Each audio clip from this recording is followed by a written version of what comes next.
Hello YouTube, and welcome to my new tutorial on how to make ringtones on iTunes. Okay, so the first thing that you want to do is you go to the song that you want to make into a ringtone.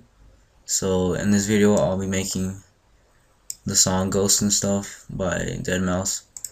So the first thing that you do is you right click right here and you go to get info. And then you scroll into where it says options, into the options tab, and right where it says start time, you put where you want to start it from. So in this song I want to start it where it says, I want to start where it's at 107, and I want to stop it at where it says 126. Alright, so now that you have your time that you want the ringtone to be, you right click the song and you go to create AAC version. This will convert it into a AAC version.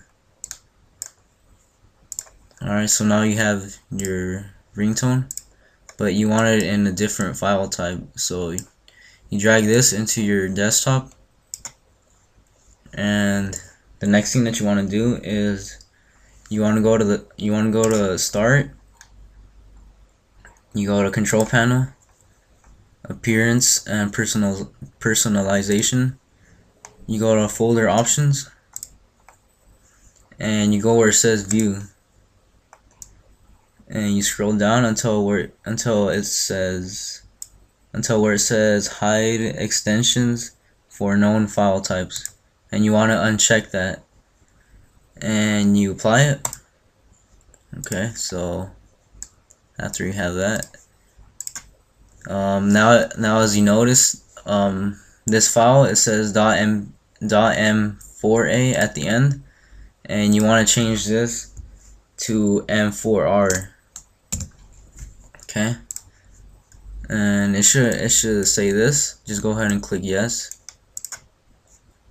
Okay, so now it says Ghost and Stuff .m4r, and you want to drag it back into iTunes now.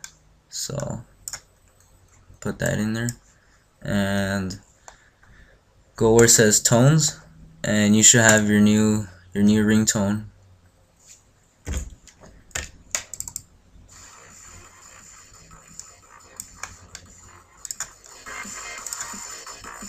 Okay, so that's your ringtone. Alright, and go ahead and connect your iPhone onto iTunes and go where it says tones, the tones tab, and go ahead and check sync tones. Okay, and all tones, so you can get your ringtone, and go ahead and apply.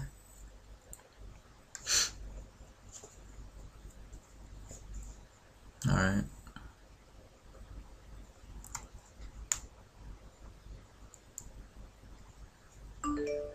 now you should have your new ringtone onto your phone.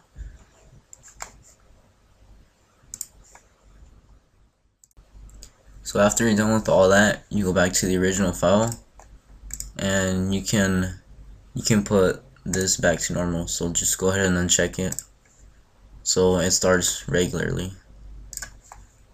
Alright, so now it'll start at 0 again.